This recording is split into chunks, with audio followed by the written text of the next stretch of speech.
Hi guys, welcome to Occultists Anonymous. It's episode 69. Dude. And Chris isn't here. Sorry, buddy. Nice is in the chat and comments. You all know it's just required. It's the internet now. But yes, welcome to the Occultists Anonymous, where we are sponsored by Roll20 and the Onyx Path. And viewers like you. It's because of you. It's your fault. Viewers at home, and specifically our patrons on Patreon, that Craig now has a brand new snazzy mic, and he sounds so great. And I don't know about you guys, but I hear it all the time. The little clinking sound of his headset. It's gone. Yes, and that is literally your guys' fault, specifically our patrons who support us monetarily. Thank you guys so much for your support. As Craig is wont to say, we're just a bunch of nerds and you guys like to support us monetarily.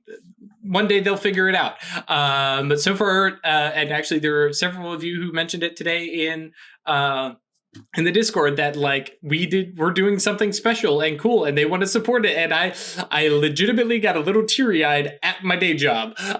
So thanks for embarrassing me at my job. Nobody noticed. It's cool. But a special shout out, guys, to our patrons who do support us monetarily month by month. Ryan, William, Elaine, James, Perry, Josh, Thomas, Schmitty, Moku, Melissa, Cinna, Puppeteer, Michael, Danny, other Michael. Interesting. Somebody went and changed their thing, I think. Emil, Alexander, Brandon, Paul, Giovanni, Nova, Cat Feathers. Wait a second. I gotta check my email here. Other Michael, I'm watching you. I think somebody snuck in. We did. Other Michael snuck in between last session, the last episode of this one, and joined us. So yes. Welcome, Other Michael. Hi. I was like, wait a second. That was one extra name in there. So that's super cool. Thank you. And that, guys, and I mentioned it last episode, I mentioned this episode, I'm going to keep mentioning it. That stuff literally goes to, I get to pay the players a little bit of a percentage, a flat percentage. So yes, if the number keeps going up, then they will get paid more. We're not at minimum wage yet, sorry. It's coffee money. Yeah.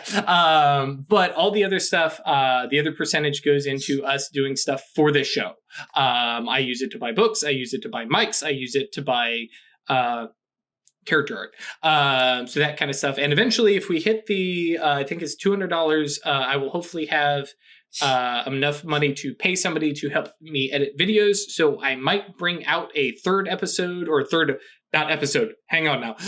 video, a month or a week. Yeah, so we'll see that is the next hope, guys. That's the next goal. So if you're wondering, hey, what am I giving this for? That's what it's giving for.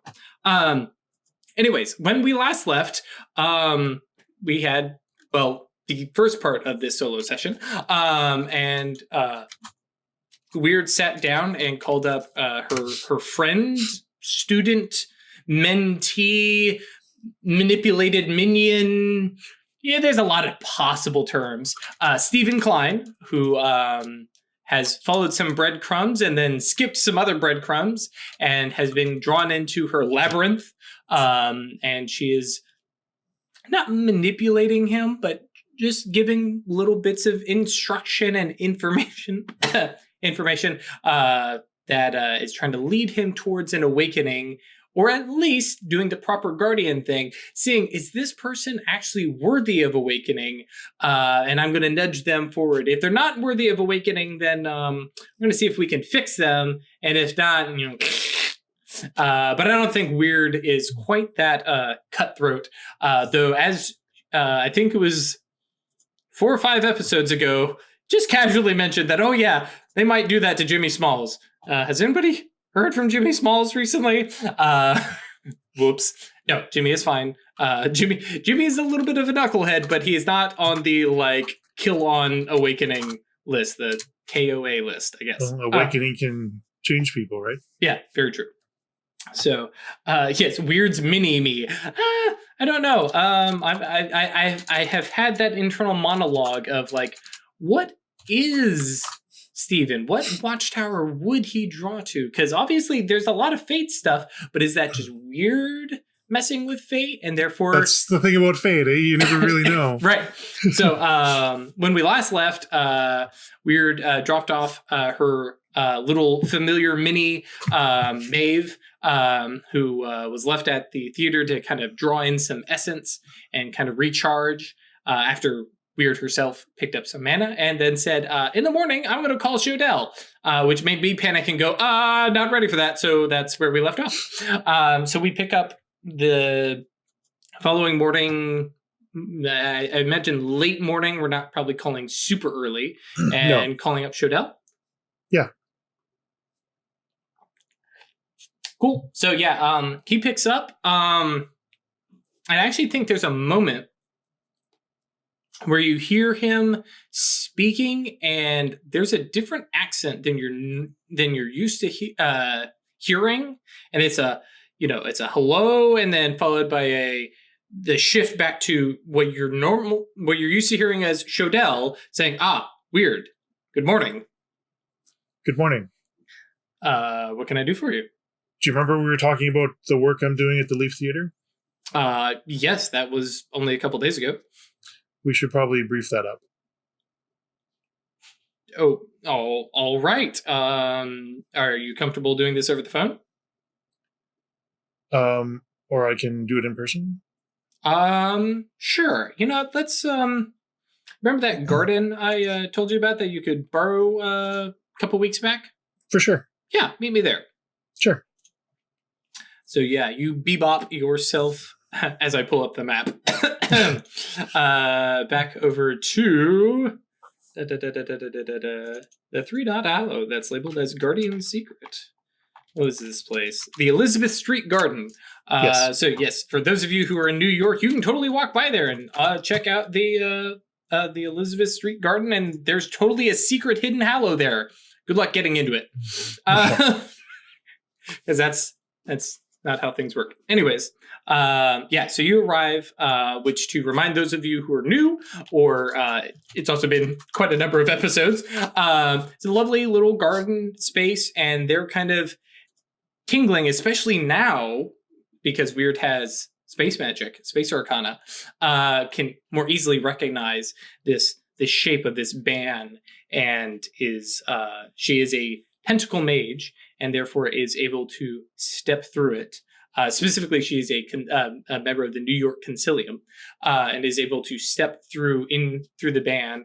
And there is this nice running fountain, full of, or sometimes full of, not currently full of, mana-giving water. There's a couple bench seats, and there is Showdell, our shaven head Herald of the Consilium, and he's sitting there, and as opposed to normally where he's reaching into nothingness and pulling out this clipboard, he's already got a clipboard there kind of sitting on his leg just in case he needs to take some notes, and is sipping from a little cup and saucer. That way I can continue to drink my tea and act as if I'm in character. Sure. Hi. Hello. You made that in quick time. Makes me wonder where exactly you're stationed at. It's fine. I'm not going to really be nosy. Mostly because you're saying you want to make the Leaf Theater a little more official. Well, I wanted to talk to you first about it. Mm-hmm. I have a potential awakening on my hands. I've did some divination, and by next winter, he's either going to have awakened or be dead. Well, that's rather final. And we by next winter. Okay, so we have a handful of months, and I'm guessing you're already in contact with this person. Yes, he's sort of been inducted into a secret society of sorts. A secret society of sorts. Golly gee, I couldn't imagine what we might be talking about, Wyrd. If you're bringing this to me, it sounds like we're trying to make this official and trying to put some claim down on some stuff. That's what it sounds like. Well, that's what I wanted to talk to you about, which would be the better way to go. Well, I mean, I've never gone through a labyrinth before. Right. So I don't know how it works from the inside. Well, it's a fairly laissez-faire affair. If you want the assistance of other guardians, you speak with them and get them to assist you. For the most part, if you've laid claim to territory and peoples and we're not going to interfere unless we find a reason to interfere. That's how we operate. We'll definitely let the Epcot know. That way the Epcot is aware of resources that we have on hand, but it's your show. You founded it, you started it. What they do, how they do it, that's on you. And if you bring others in, it's on them of what they use it. I mean, they are sleepers, so we care for them, we watch for them, but at the end of the day, as far as the guardians are concerned, they are tools. So they are not responsible for the things that they carry out if it's at our command. Mm-hmm. So you're taking responsibility for them, at least some of their actions. So yeah, I'm going to want to formalize my claim on the Leaf Theater and the Leaf Theater players. Okay. And yeah, pulls out his little clipboard there and starts writing down. And yeah, obviously I know the Leaf Theater, and you definitely have some influence over a lot of them, but how many do you think are in the labyrinth itself? One just now, but I'm about to expand that. Okay. There's a one or two there that have potential, and I'm planning on fishing in a few more. Okay. Are you like how far ranging do you expect that you're going to expand this? I'm definitely not going to get outside of our Cabal territory. Okay. But I mean, it'll be based in the Leaf Theater and in that general area in Lower Manhattan. I see. But in terms of people, the actual size of the labyrinth, I mean, it's you handling how many? Well, right now, just one, soon to be two. And then we'll see where it goes from there. But if I end up with more than I can handle on my own, I'll be reaching out for some assistance. Okay. But you're open to it expanding larger if it does. I'm going to cant this. I'm open to see what happens. Okay. Miss a cant this. Sure. As fate wills and stuff. All right.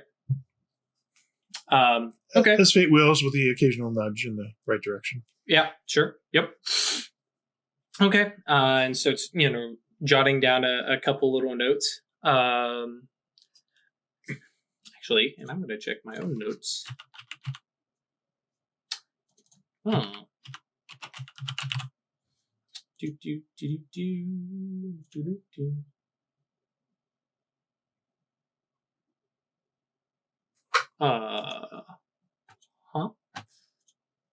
What the hey? Oh, whoops, not that person. Okay, sorry. Hold that thought.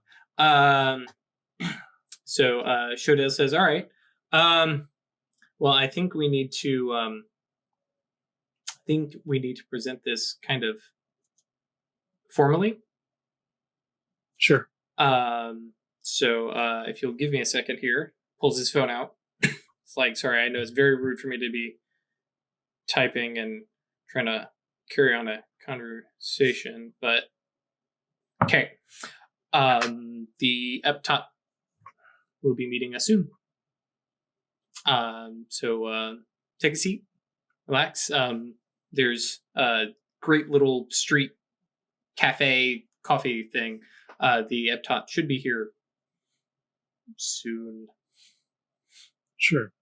Does he like coffee? They do like coffee, yes. Okay. They like coffee. I'll go black or mocha or I'll be honest. I see them drink coffee. that's okay. About as far as I got. All right, I'll go get some coffee. Cool.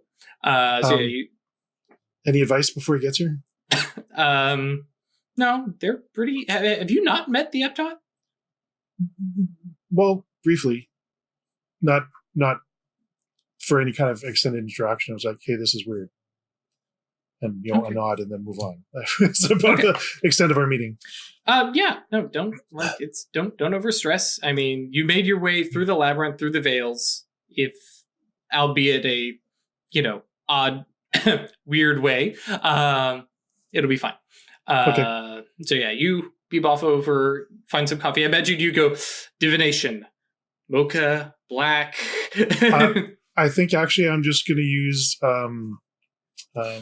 shifting the odds to pick something that they're in the mood for that moment when they get there. They might not even know they're in the mood for it, but when they taste it, it's going to be great. Gotcha. Okay. So let's see here. Nope. Sorry, scrolling through here.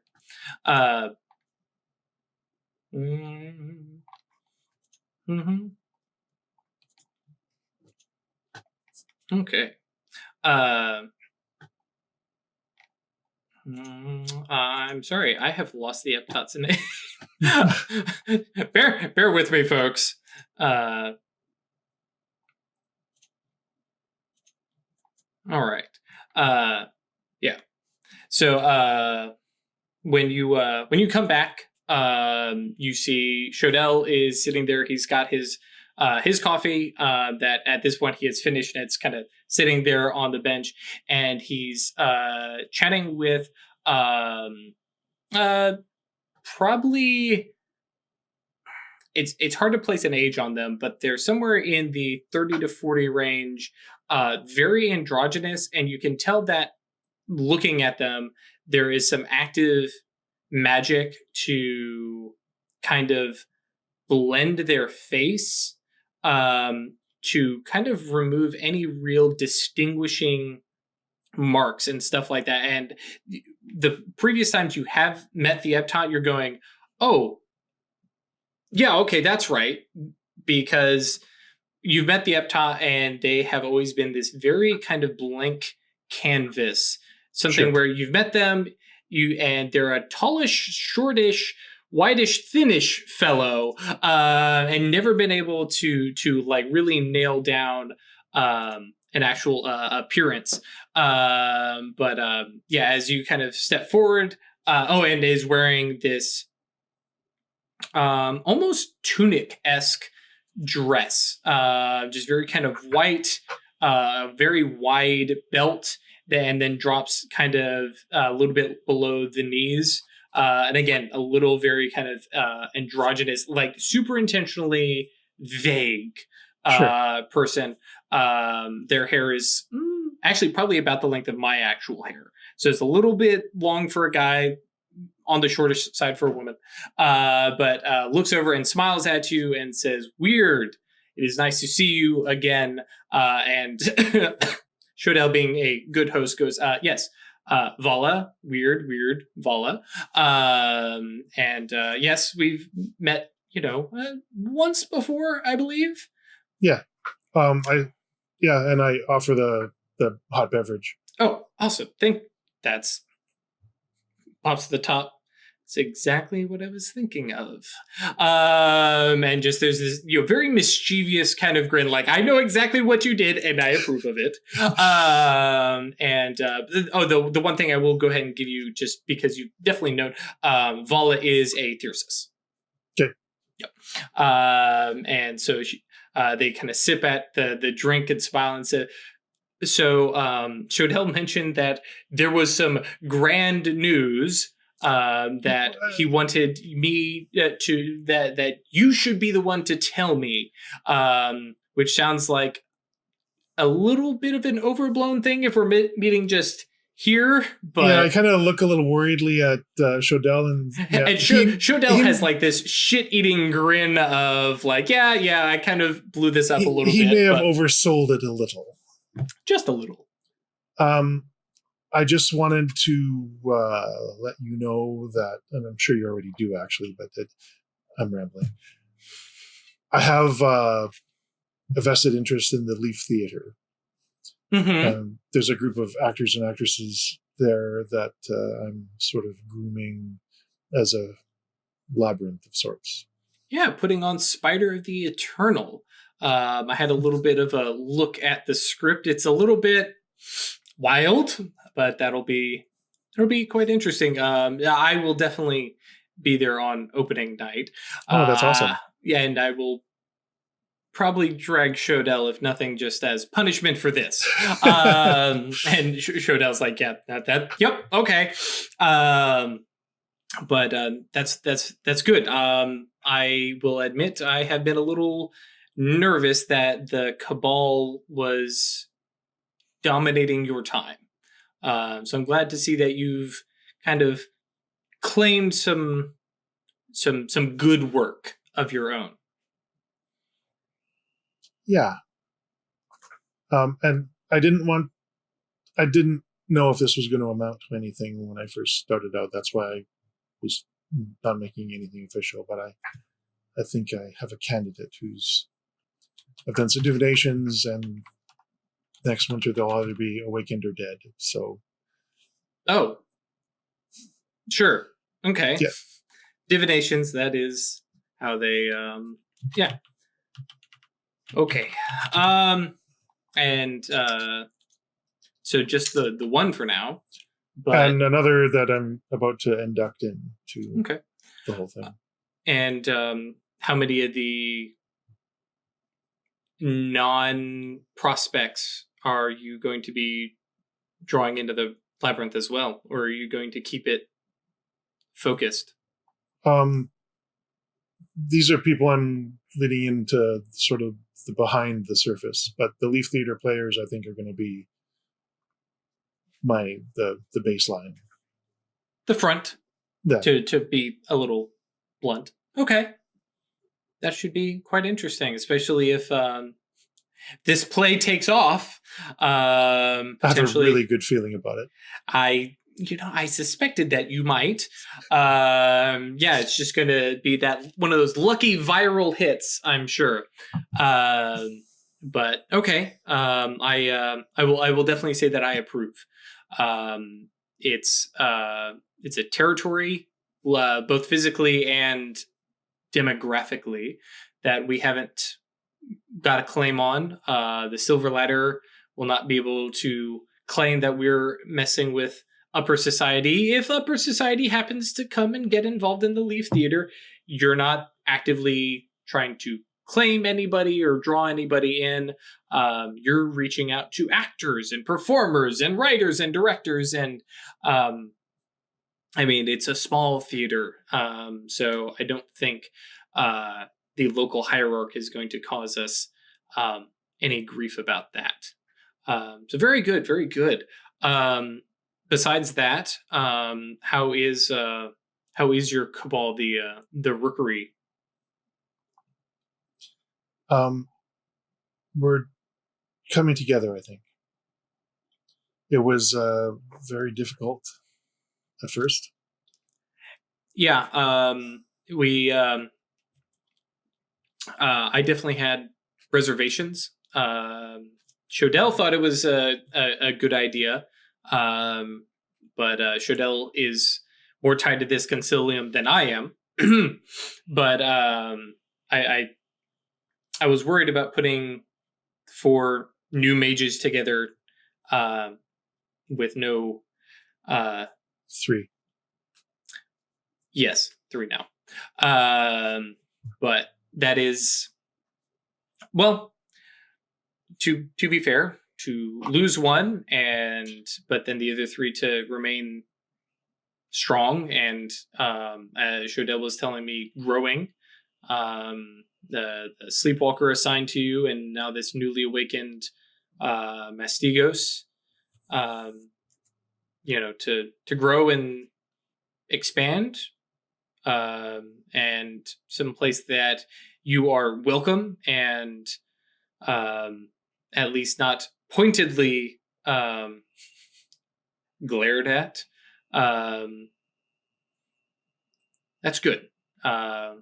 Getting a foot in at the founding of a cabal as opposed to having a guardian assigned or having to request admittance is going to be well, I think. But is there anything that you need from the guardians to support your cabal? As Showdell is fond of saying, this is us putting on a good face and a show of teamwork, and I intend that it continue that way. We have a workshop with a hallow in it. Mm-hmm. If it was possible to reinforce that hallow, that would certainly aid the cabal. I know Songbird can probably do that himself, but it still takes effort. Yeah, that is a level of mastery. But the workshop, not the theater. No, the workshop for the cabal. The theater is for me. I see. Yeah, well, I will talk amongst some of the Abrimos and see if anybody can lend a hand. No promises. That is a bit of a large ask, but it's not like you've asked for much else aside, other than, I believe, actually this hollow at one point. Borrowed briefly. But yeah, I will speak amongst the Abrimos, our prime masters, and see if anybody might lend a hand. That could be arranged. But otherwise, Showdell mentions search for grimoires of significant value. Yes. Very good. There was some doing in Philadelphia, as I understand. We came in direct conflict with seers.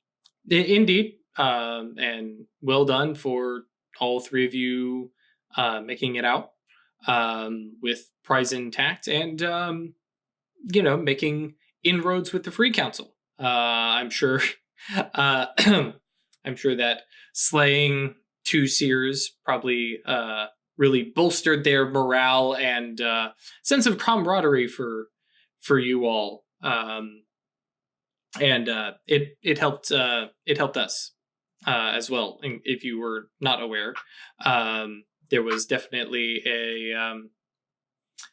a brighter note when the founding fathers spoke of guardians, at least in context of your name. My mission was to show that the guardians could be team players, and you have done admirably. There is, always some question of, our ulterior motives, and the fact that, as far as I am aware, you have not been assigned any ulterior motives, nor developed any of your own. So the fact that you can say so with a straight face, and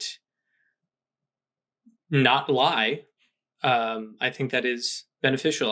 As I understand it, the local Mysterium, and Shodel kind of nods and says, have even welcomed you into their Athenaeum. Indeed. Please, don't get caught stealing. I have no intention of doing so. Nor am I encouraging you to steal anything. Let's be clear. But at least within this Consilium, it has been some time since the Guardians were looked upon favorably amongst the other orders. So, not to hang a great weight or pressure upon your head and shoulders, but you are making us look very very good right now. And for that, I do thank you. And I know that the other Guardians who are continuing to work both openly and more subtly appreciate the work that you are doing, because it makes all our work easier. Terrible as it may paint us in a light, but you doing well in the open means that we can do the more unpleasant things more easily. Okay.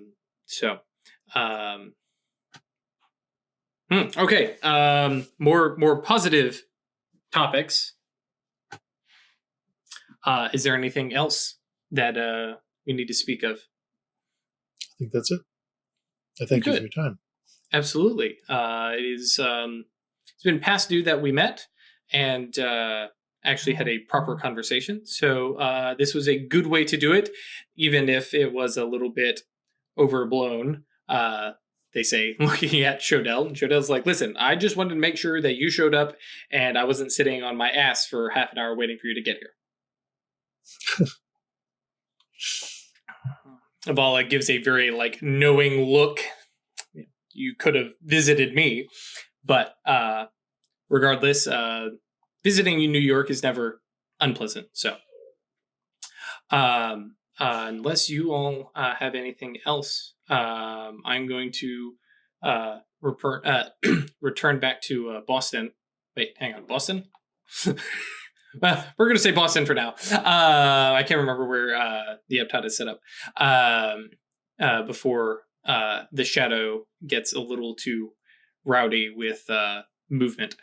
And it kind of reaches over, kind of swaps drinks in hand, shakes your hand, and kind of looks into your eyes and says, again, thank you. And my eyes say, I want a hug, but... Yeah, and Vala is not a hugger. Sure. And so nods and says, thank you, Wyrd, Showdell. And then you can watch as she basically casts a spell there in the band, and you see this doorway to what looks like our world, but it is rife with spirits, very similar to Maeve and stuff like that. And yeah, she is cutting through the gauntlet into the shadow and is going to use that to make her way over back to Boston, as opposed to, Showdell teleporting anywhere. But yeah, nods and makes her way in the gateway. Shadowed Iris, I think it's Shadowed Iris, whatever, closes behind her, behind them. And Showdell goes, hang on, so you really had only met Vala just that once before? Yeah. I'm sorry, I probably could have done that better. I really like them. Vala is a thing. Mercurial is the term I tend to use. I'm not 100% sure that they aren't just completely spirit at this point. Yeah, they have a legitimate mansion somewhere in Boston in the shadow, and has all sorts of lovely little spirit agents, a whole little choir of they scare the bejesus out of me sometimes. That mercurial quality is something, I guess, that sort of appeals to an acanthus. Yeah, golly gee, I couldn't imagine why. And kind of picks up his little saucer and cup again and says, well, I'm going to drop these off, and collects Vala's and says, you are, now that the boss is not looking, you're good, you're well with the Cabal, with your labyrinth. We're calling it a labyrinth now, officially, Wyrd. So, all right, well, good. I'm glad, and I hope to see more. And I guess I need to arrange to get tickets. Actually, that's true. Can I just talk to you about getting tickets, and I can skip the whole box office? I'm not officially connected. Hopefully there's an app or something. Okay, well, fine then, Wyrd. I'll do it the old-fashioned way. Gathers up the various plates and cups and says, and then, well, have a good morning. You as well. and then walks back through the band and then out to return those various cups. And the day is yours. So I'm gonna just sit there for a little while and calm down. Sure. That was a little tense for Wyrd. And then I guess head back and hang out at the Leaf Theater. I will note I've had a spell running for a little while. Mm-hmm. That hasn't twigged at all yet. So no, because at this point it's been a day. Oh, has it only been a day? Okay. Yeah, because if I remember correctly, you cast that after the meeting with the hunters. Yes. Okay, so I would like you to roll wits plus composure. Sure. We're going to say -2. And you can definitely do because I believe you have trained observers, so I think you have the 9 again rule, I think. Yep.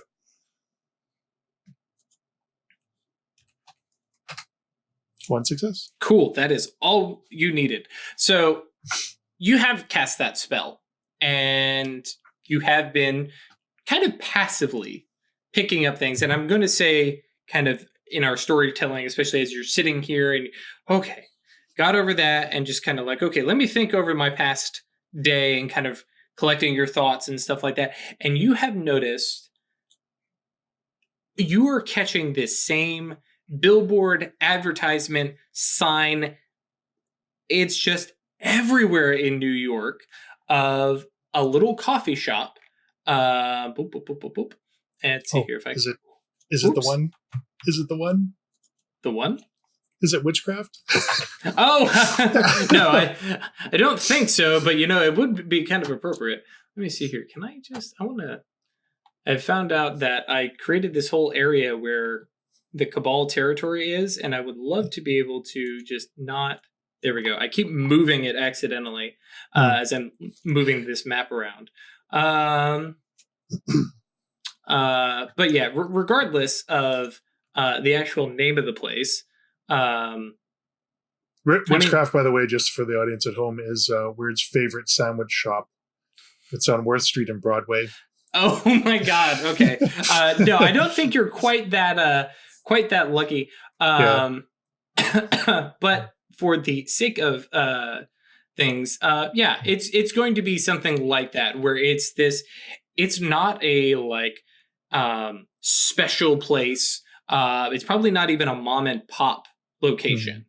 It's just some generic, brand name Coffee of Doom kind of thing, or yeah, exactly. Where it's just and it's just this coffee shop, and it's mentioning like grand opening or reopened or new management. You're not even sure, but it just seems to be everywhere. And you're going, no, but maybe, but no, but well, and I'm just here. to interpret it. Well, just to interpret, it's not actually everywhere, but I'm seeing it on bus tails, and just I happen to be seeing it a lot in my field. Right, you're always, your eyes seem to be falling on it all the time, and especially I think is the representation of that role where you go, hang on, no, it's not actually everywhere. Yeah. I'm just seeing it every time it shows up. But yeah, I think that's yeah. So where is it? I definitely feel like it is, kind of in the same area as the Cabal, the Rookery. Oh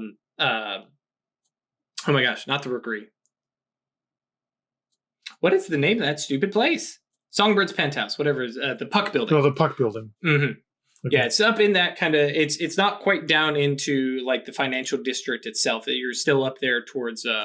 I think technically it's Soho or Lower Manhattan, without getting down into Tribeca and in the area of Lafayette and Houston. Mm-hmm. Yep. Yeah. Okay. Houston, sir. Houston. Because I know there's at least one person from New York who's watching this, and I won't let you down. It is Houston Street. But yeah. And so, yeah, you kind of, I imagine, make your way there. Yeah. Yep. Excuse me. The place itself is kind of Perry says gasoline alley coffee. I don't know about that. But yeah, you make your way over, and to remind everybody at home, because it has been a couple weeks, the spell was to find the other world, which is, at least in Wyrd's, recollection of old Celtic, right? Yep. Is the other place that heroes enter and exit, and find all sorts of mystical advisors, if I remember correctly. And that's all kinds of strange stuff going on. It was a place where like heroes might go there, and then by the time they get out, 100 years have passed in their home. Other people might go there and live out their entire life, and then come back home, and like minutes have passed. Right. It's the place that time is wibbly wobbly, and then there's like actual stuff there. Yeah. So you make your way there, and I imagine turn on Mage Sight. For sure. And looking about initially, there is nothing like that stands out. Sure. Probably spend a little time kind of sitting, watching the people. Am I supposed to find somebody here? And your feet, especially as Wyrd is wont to do, it's like, okay, well, I'm just going to walk around the area. What is here? And just this combination of back little alleys and little squared off dead ends. And there is, if you weren't looking for it, even Shodel might not see this thing. And there's this sliver of space arcana thing. It's not an active magic spell. It's not like the ban that you just walked away from, which itself looks like almost a single point in existence until you step into it, and all of a sudden it's that little park or anything like that. It's just this sliver. It's the seam on a box, so to speak. Right. That you see. And like I said, it doesn't resonate as awakened magic, but it definitely is some kind of weirdness in space with a capital S.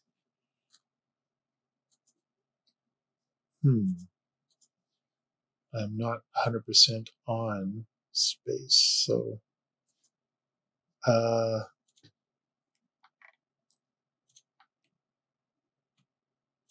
me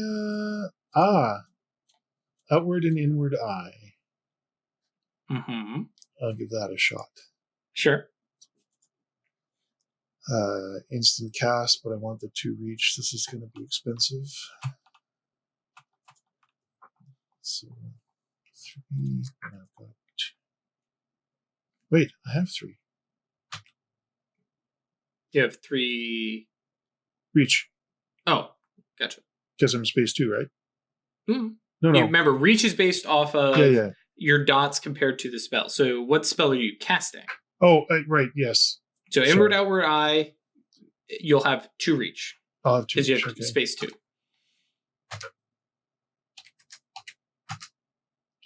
Do I need potency? For inward, outward eye, no. Okay.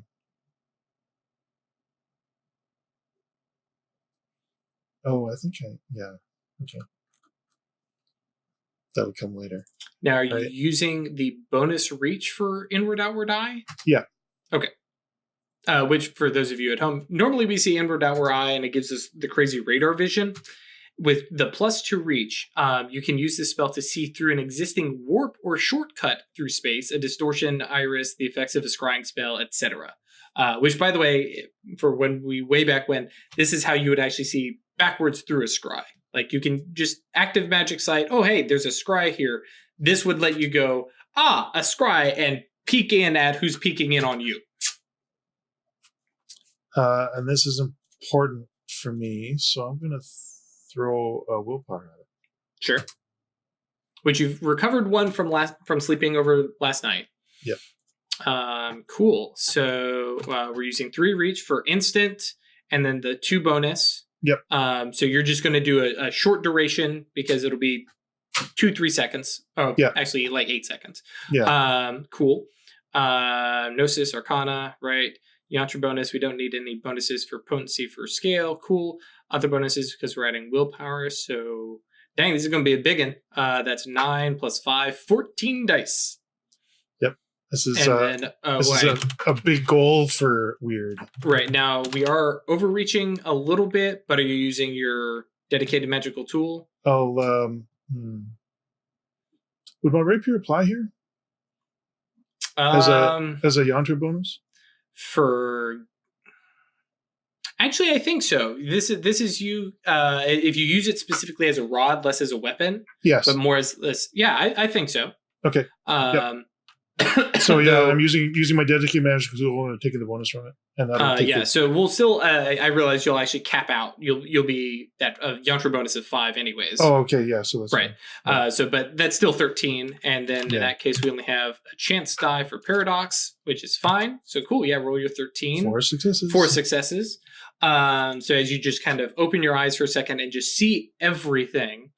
And, you see around the corners, up and on top of the rooftops. And then as you kind of focus in on this weird slice, actually, I'm going to have you roll. I almost said a saving throw, but that's effectively what this is going to be. I want you to roll. Doesn't sound good.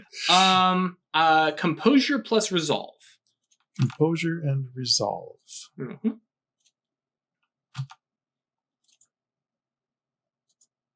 1 success. Okay, cool. Oh, 9 again isn't going to change your overall. It's fine because that would just give you repeat dice, which doesn't matter. You got your actual success on your 5 dice. Yep.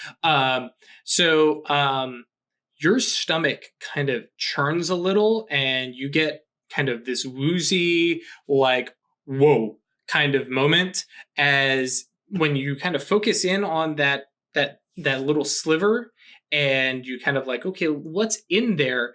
You get this sense of no space back there, but a infinite amount of stuff.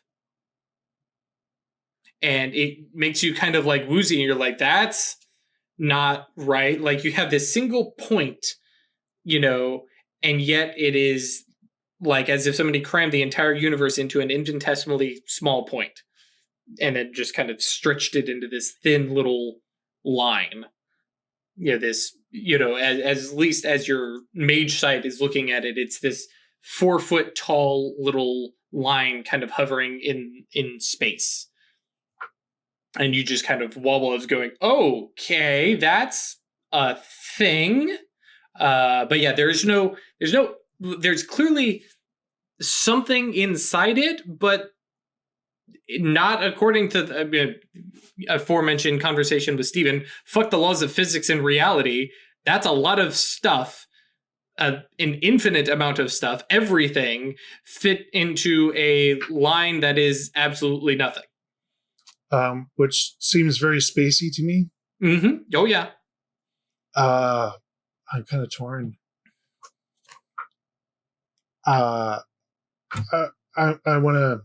It's not awakened magic, but I can. It's still a mystery. I can scrutinize. Yes, yeah, you can scrutinize anything. Yeah. So that's what I'm going to do. Okay, so spend the mana for. Actually, you already turned on the active mage sight for. Yeah, so as long as you spent that mana earlier to turn on space, we're still good. So yeah, spend the willpower to actually do focused mage sight. Okay. How much willpower do you got left there, bud? That's my last one. I was going to say, I'm doing the math. You've been using a lot. Okay, so yeah, Gnosis plus space. Unless I get a charity for buying Vela. No, I got it wrong. Vala? Yeah, buying Vela coffee. No, because that is no, you would need to vice for that. Yeah, which actually reminds what is your vice again? Wrath. Yeah. No, we are not wrathful today. No. Okay. So yeah, you are looking down the barrel of a potency of a opacity 4 space mystery. Yes. So the reason I bring this up is because I know you still have some mana. So adding additional mana doesn't give you additional dice, but if you get at least 1 success, The additional mana will be additional successes on top of that one. And it's 1 success per mana? Correct. And I choose the mana before I roll? Correct. Mm-hmm. That's opacity 4? Mm-hmm. So grand total, you'll need 10 successes. I'm going to throw 3 mana at it. Okay. And hope I don't sewer the whole thing.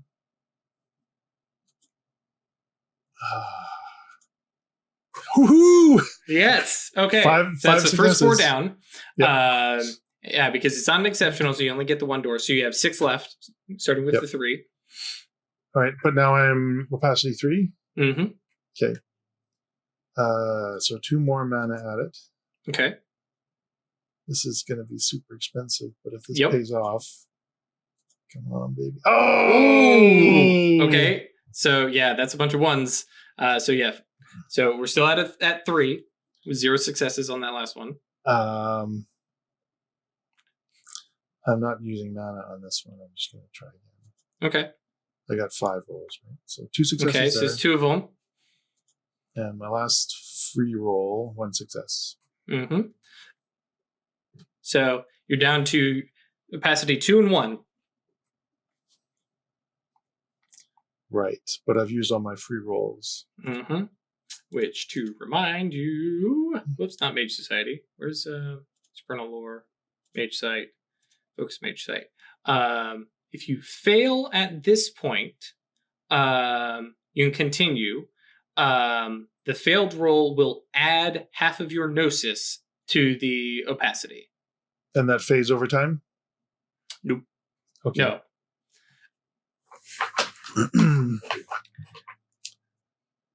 Am I feeling lucky? Now, bear in mind, as I read this, it adds to the mystery's opacity, but you've already cleared some. I'm not sure how everybody else does this, but the way I have always viewed this is it's not going to make your job difficult because your nimbus is all over it. Okay. But you can see right past it. But if somebody else were to come through, this now has become more difficult. 2 successes. Okay. Down to opacity 1. Right. 1 success. 1. Cool. So the opacity is cleared. All you have left is revelation. So as long as you don't dramatic failure this, which you're fairly cleared to not do, you rolled 0 dice for 0 successes there, How bud. did I do that? Oh, I'm not sure, no. but it's okay. That one doesn't count. Yeah. Hey! There you go. Surprisingly, rolling 0 dice gets you 0 successes. However, rolling the actual 5 dice got you the 1 success to reveal. So as you look at this thing, you're not 100% sure of what this is. It is 100% space arcana, but what you're viewing is in space magic talk, it's an iris. It is a gateway of some kind. You can use the correspondence spell to actually find out what a key to this iris would be. Or I can do break boundary. Potentially could. Let's see here, because you mean the space magic one? Yeah. No. Okay. Break boundary lets you is more for actual physical obstructions, and letting you fit through places that you shouldn't be able to fit through. But it is very much about a physical object. Okay. This is a doorway with a lock. All right, so correspondence. But notably, continuing, sorry. Yes, so it is some kind of iris, and the place beyond it doesn't match much of what you've studied. Like, this is an oddity. The other thing that you're seeing is this is not permanently here. Oh. So whatever you're seeing here, it's here now. And all your little space arcana, which basically says distance is a lie, is going like, this thing, it's everywhere and nowhere, and it happens to be here right now. That's so spacey. Yes. I love it. Okay. Yeah, this is quintessential. This is the lie, or this is the truth of space. Everything is everywhere and connected, and the only thing that matters are those connections. All right. So correspondence is a 1-dot spell. Correct. You do need the 2 reach to get the to discover the key.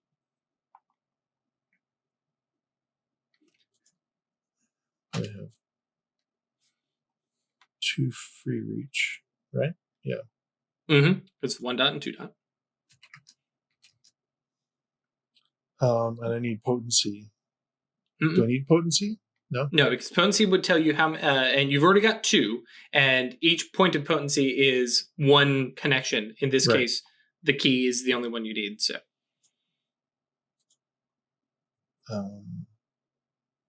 rod, so rapier's a rod would work. Mm-hmm. Okay. Yep. But I'm not taking any minuses, so I'm capped at 5 anyway. Mm-hmm. All right. Cool. So 10. Mm-hmm. What is with me rolling these 3 on the paradox dice? I'm not complaining. I'm totally happy with that. Yeah. 4 successes. 4 successes. Cool. So yeah, you look over this, and the key seems to be desire. To go somewhere else, or to actually, I think the way it comes across is the key is desire, or who do I say need? No, I think it is desire to be somewhere else. Well, I have that desire, that's for sure. Because I'm looking for the other world. Is this going to transport me there? I'm going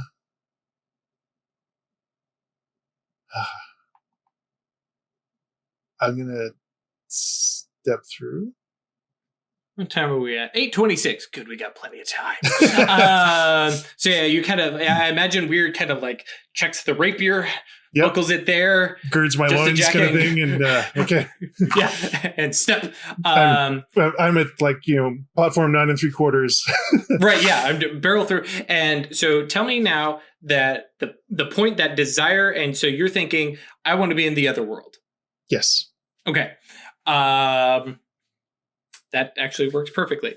So you step forward, and like your toe touches that sliver, right? Mid-step, and suddenly all sensation of your body is gone. There is no sense of light or dark. You are in this open, empty void. Like there's nothing. Like the idea of like closing your eyes and seeing darkness doesn't even apply. Like you have no sense of body, only self and thought and personality. Like you are you, but the whole everything else that's physical is just gone. Yet you feel this pressure of other. There's other personalities, people, things, objects pressing on you in this void. And you just have this moment of, I'm here, and you feel motion as the other things that are here shift, and you find yourself shifting with them. And then there's another shift, and you're shifting with them. And there's this, it's probably a minute or two of just these subtle little shifts. So everything kind of like rearranges little by little. And then you start to feel some of your memories kind of like some of your oldest memories starting to slip away. Moira, my name is Moira. And you're struggling to hang on to these things as you are in this nowhere place.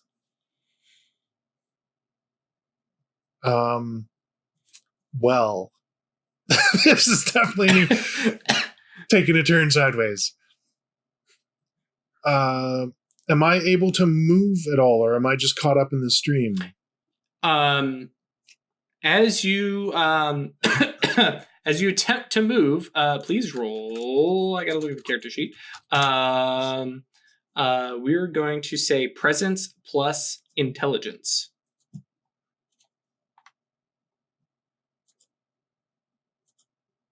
Two successes. Okay.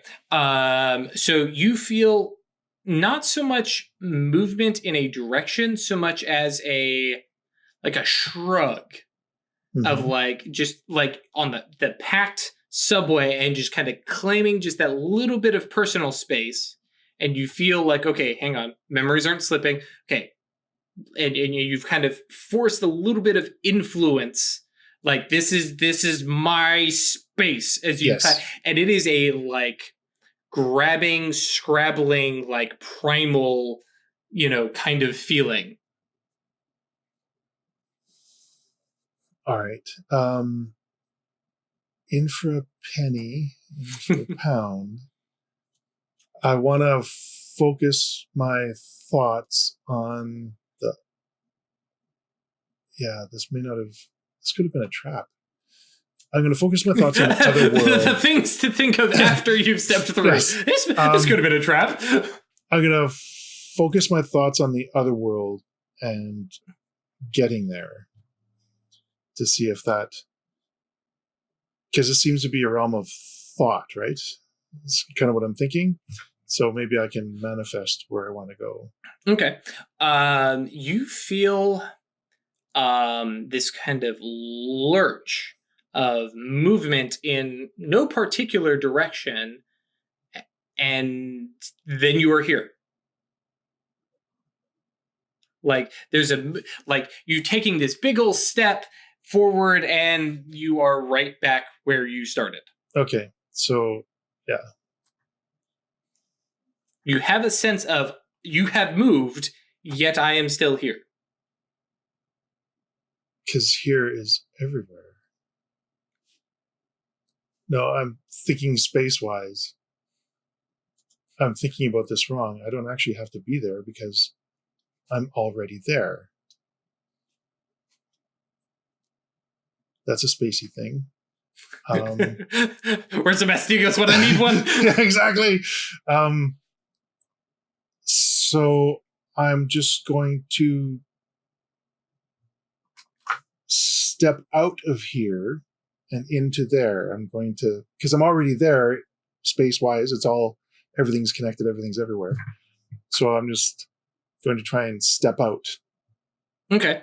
Not like in a physical way, but more like in a shifting the focus sort of way. What do you mean? So I think of my take on the space mage is that everything exists everywhere, but you sort of manifest in a given location. Mm-hmm. And you can just sort of change that manifest. It's like a lens through, right? Mm-hmm. That's a very co-location thing. Yeah, everything is here, and you just need to rearrange your perspective. Yeah, so I'm just rearranging my perspective to be in the other world. Okay. You attempt to shift again. Actually, go ahead and roll intelligence plus presence again. Okay. 3 successes. 3 successes. So yeah, you feel this shift, and it's again that same step, and then you're back there. Right where you were with that little bubble that you've kind of forced for yourself, and you can kind of feel the pressure kind of crunching down again. You have that moment of, oh, so this is how Luke felt in the trash compactor. But yeah.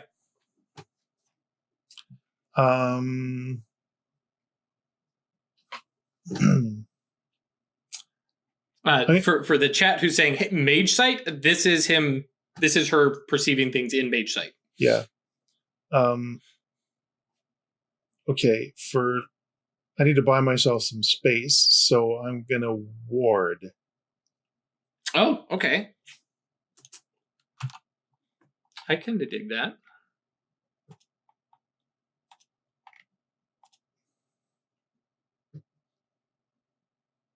Yeah, locking your subject down, preventing the space from being manipulated. I dig that. Okay. Yeah, so I'm going to just throw Cast a ward it on around yourself? myself. Yeah. Sure.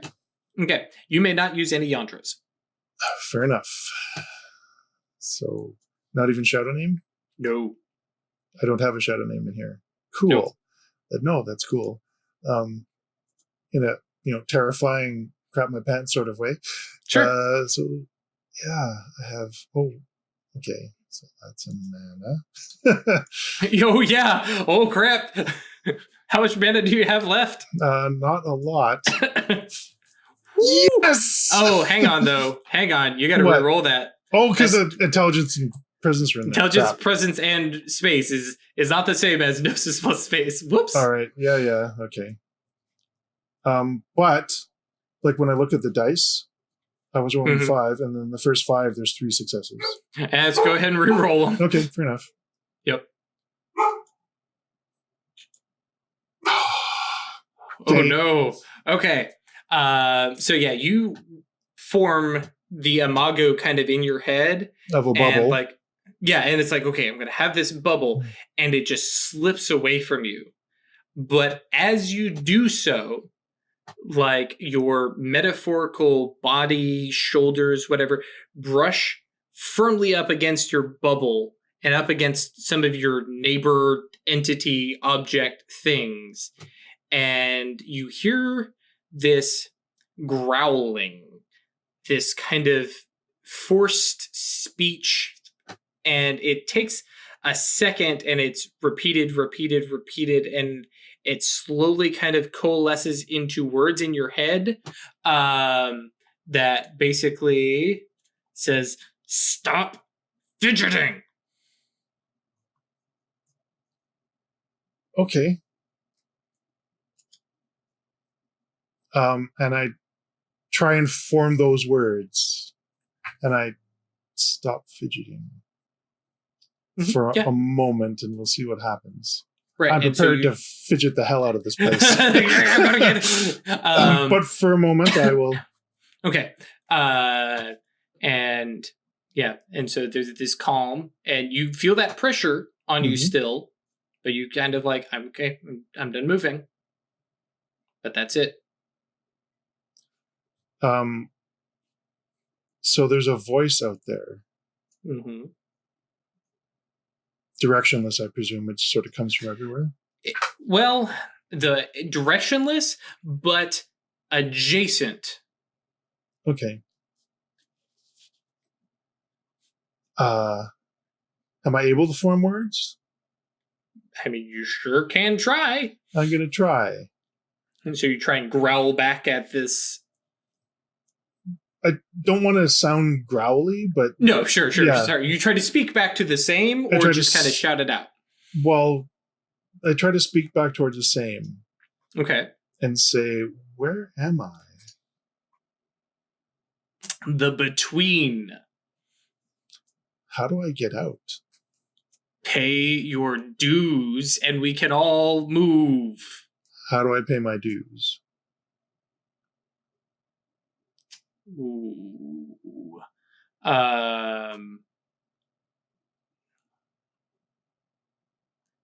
Novices. Give it something of yourself. Oh.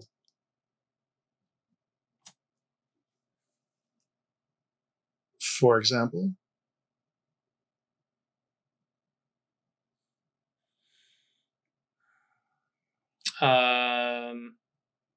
Something you don't care about.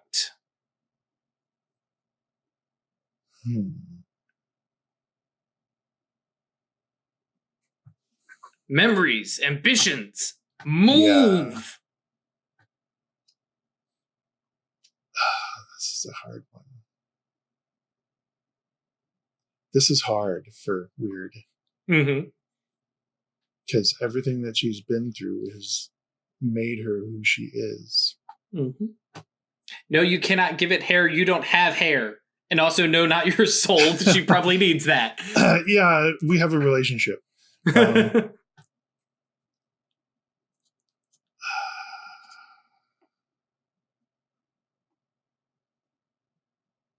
Oh, that's hard.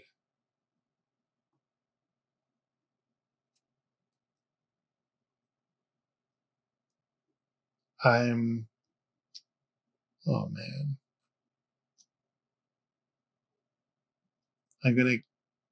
Wyrd's gonna give it.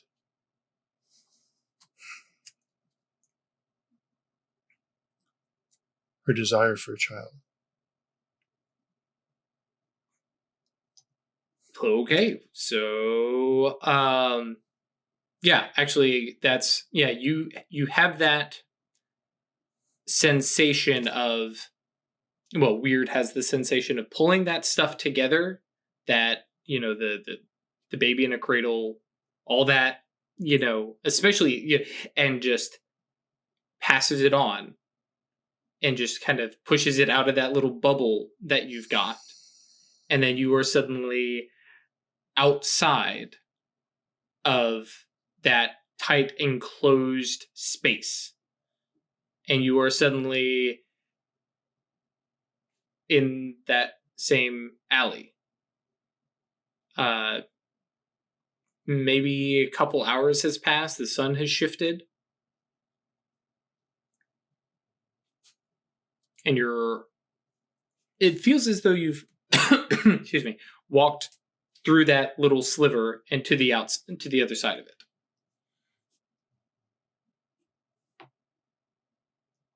And have no desire to have a child.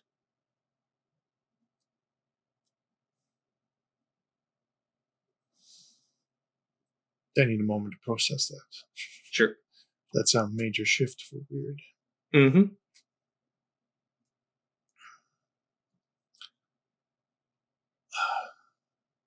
I look around. Is anything different? No, nothing. This seems to be the same New York that you just left, probably a handful of hours later.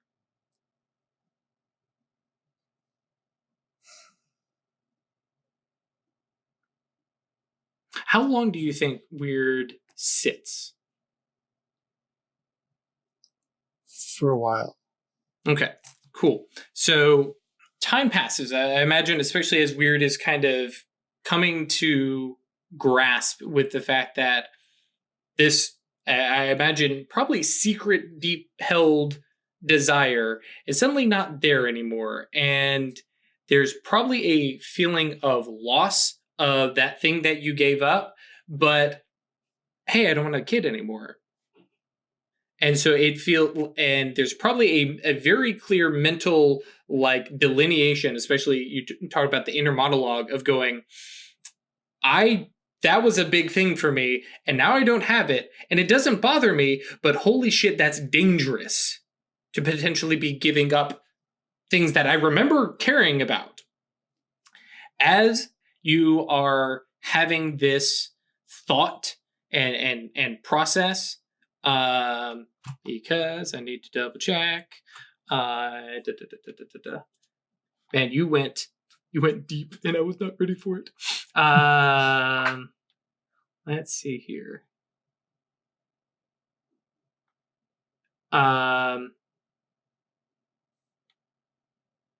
Yeah. So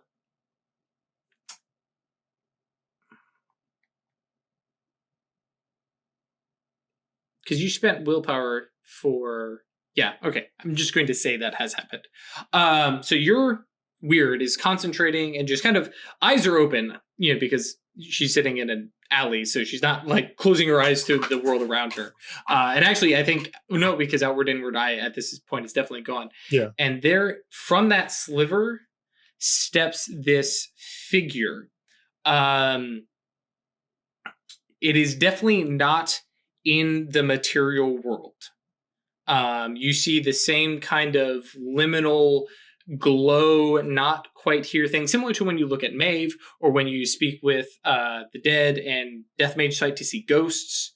But this thing is definitely not definitely not a spirit and definitely not a ghost. But it has that same, it's in Twilight, kind of form. Sure. It is this. I'm trying to think of the best way to describe it. It looks like. Well, actually, yeah, I know exactly what it looks like. Very smooth featured, like no wrinkles or anything like that.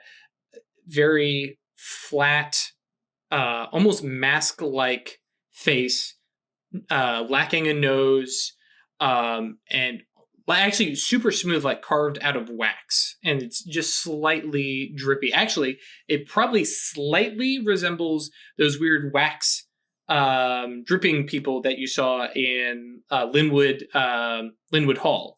All right. But without, like, where those ones were this weird gross monstrosities with stuff kind of, this thing has much more shape and form to it and appears to be wearing clothing of this like immaculate designed, just swirls and patterns of thread, of like glowing moving thread on black, and its face, while carved in wax, and it looks like it's dripping a little bit from the chin, but the droplets just hover in almost a beard like thing. They're not attached or anything, just paused in the motion of falling, and kind of steps, looks, eyes, and then looks, and you hear that same gravelly growling voice, though the mouth does not move or open, and you hear it in your head.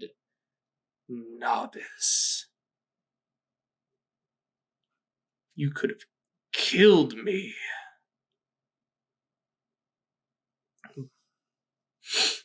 But I smell your loss.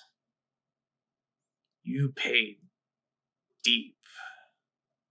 And like a hand kind of reaches out, and like it's the figure is easily 7 foot plus, very wide. Like this is an immense being, and you are little 5 foot nothing weird, and it reaches out the hand, but it's very slow. It looks like same way you would reach to introduce yourself to a stray dog that looks nice, but you are not sure.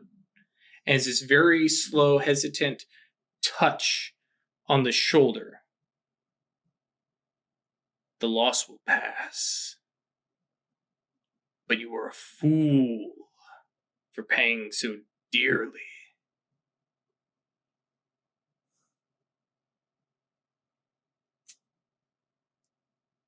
It was important once, but it's like brought me nothing but pain since. It slowly kind of kneels down, getting eye to eye with you. Loss, pain, it's your experiences that make you. Do you want it back? And like it reaches down, and just like its hand kind of disappears out of existence, just like, and then reaches back and pulls out this, like, especially compared to him who's kind of dim and dark but has that kind of ghostly glow, pulls out this swirling, shifting, like a riot of colors in an orb, and says, and kind of holds it up, kind of passes it in front of your eyes and says, I can return it. For favors. What favor? And pay due. You will owe me. Kind of looks you up and down, weighing, trying to figure out exactly what it really has and its value to you. 3 favors. What sort of favors? Unless I miss my guess. you can travel into the astral realms, into the Temenos. I can. You will fetch things for me. 3 things. Return them. And I will restore this to you. And in order to ensure I don't get trapped like that again by a novice who doesn't know their way in between, I will teach you what that is.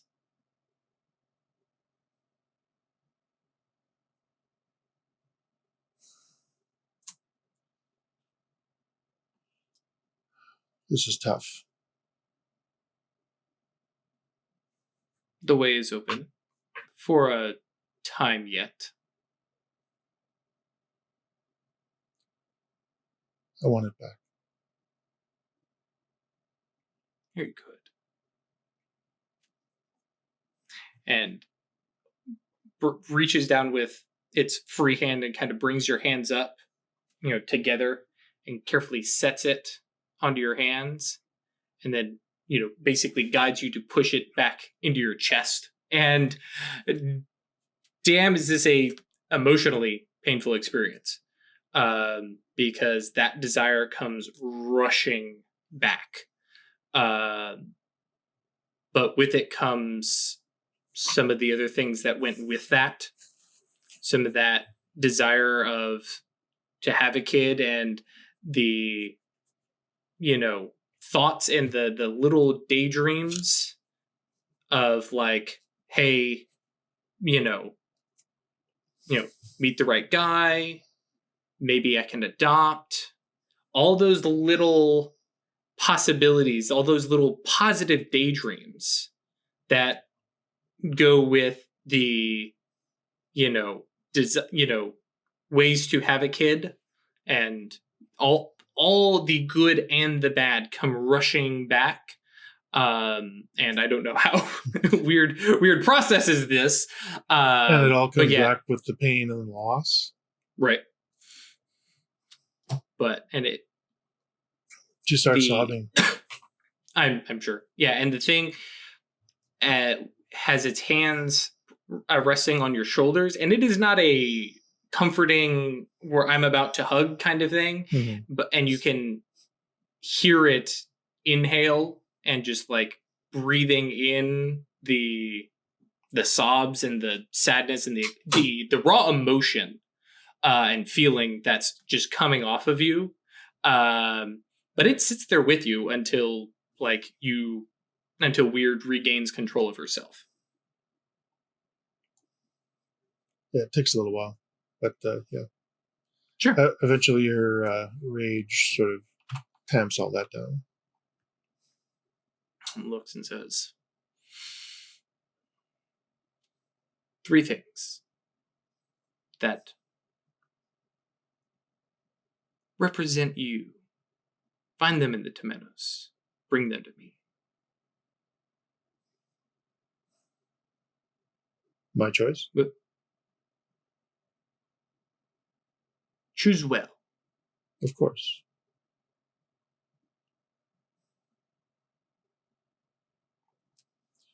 Bargained well.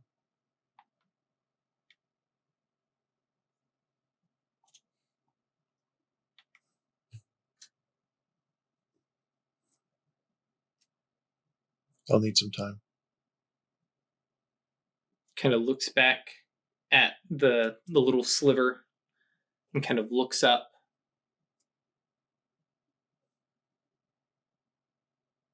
You have one passing of the moon before this is gone. It's more than enough. Good.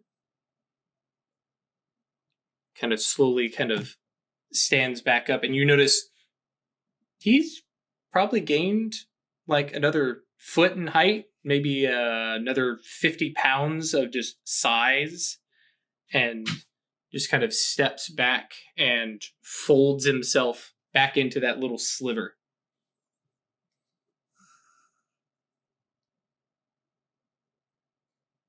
This is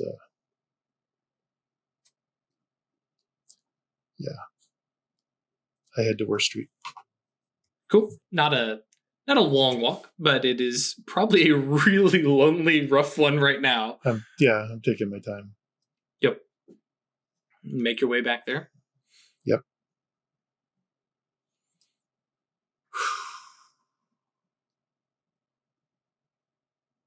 Man, that was rough.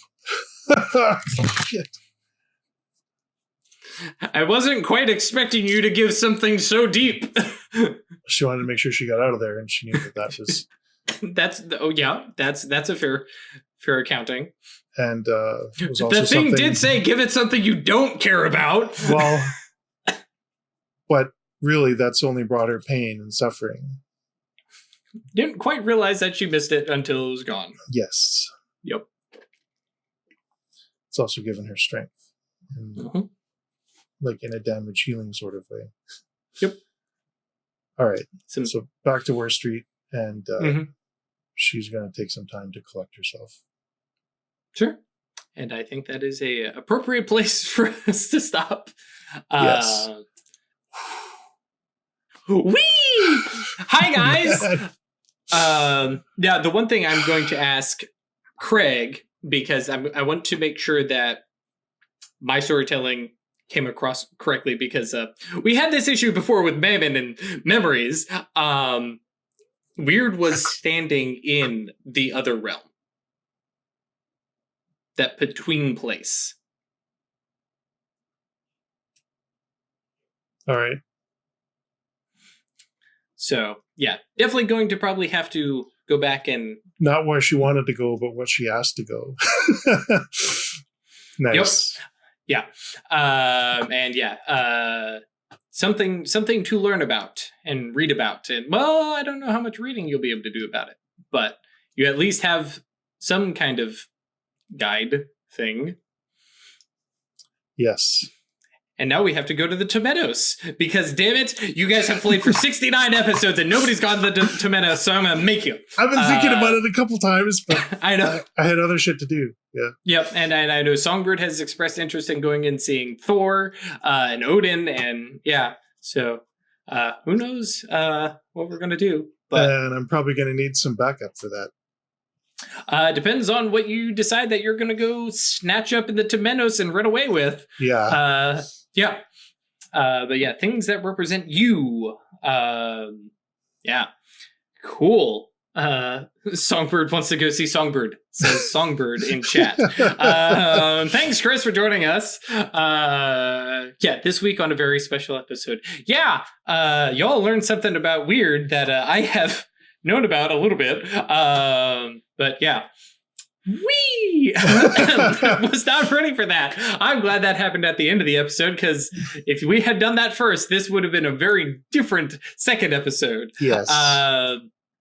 So thank you guys for joining us. I hope you appreciated some of that stuff, because we got a little deep there. We got a little dramatic. You also got to meet Vala, the Epcot, the leader of the Guardians in the immediate New Englandish part of the U.S. They're great. Dude, I love Vala. I love Vala. Yep. But scary as hell. Yeah, she's they are 100% a person who you do not see coming. They will stab you in the back and you will never hear it, never see it. Yeah. Very scary person. And also, not to mention, has a shit ton of spirit little minions. Because that's what happens when you have Spirit 5. So thank you guys for joining us. The end of our little Craig solo session. And getting to see a lot of the weird stuff. As always, if you want to join us and chat about stuff, and this one had a lot of stuff to chat about. I'm very curious about what people are going to think about the between place and see if they can figure out what it is. And the answer is, you might figure out some stuff but it's all from my head. So good luck figuring out the rules. I'm very curious who might get close and such. But, and of course, come chat, let us know about your stuff. And let us know about what what stuff you're playing and what you think about the episodes. And we like to hear from you guys. We really do. It's a lot of fun. And that is to get to Discord. That's yeetinto.space. If you want to support us monetarily and join us on Patreon, that's staylucky.club. And you can join us there and support us monetarily to help us do stuff like buying Craig's new mic. That was Thank you. Thing. Yes, that is legitimately, guys, all your Thank fault. You. And so that is, like I said, that is legitimately because of you guys. So that's what we can do that without being like, I have to double check my bills will support this. We don't look. I literally have funds and I go, hey, we've crossed a little threshold here. I can go do this thing or that thing. So that's literally from you guys. So thank you very much from both of us. And I guess Travis and Chris probably also, Ash and Chris probably also appreciate it. So, well, yeah, I guess we will see you next week, which also means actually we will see you next week. It'll be after Christmas. So Merry Christmas. Happy holidays. I hope you have a good time with your family or your friends or whoever matters to you. If you don't celebrate the holidays, I beg you, I ask you from the bottom of my heart as a white guy in the US, take some time off and then just enjoy yourself, because a bunch of us are having the holidays. I hope you have the opportunity to have a personal holiday yourself. And just kick back. And if anybody asks, you tell them this guy on the internet said I'm allowed to just chill today. And I hope that doesn't get you in trouble. Thank you guys. This show has been a real blessing to me, and I've enjoyed it so much. And you guys have given me so much cool stuff. I really should have sent that back on Thanksgiving, but I'm just going to say it now. So, yeah, we will see you next week, guys. Stay lucky.